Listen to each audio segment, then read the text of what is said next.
Hello friends, welcome to Creative Medicine. In this lecture, we will learn about. Hello friends, let us now learn about the fixed drug eruption causes. So causes of fixed drug eruption.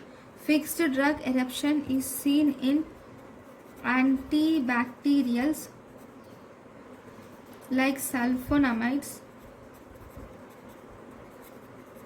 antibiotics, then it occurs in NSAIDs, then it occurs in analgesics, and then it occurs in hypnotics.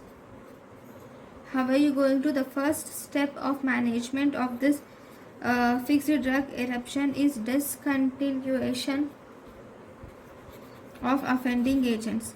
The agent which is present, that should be discontinued. Okay.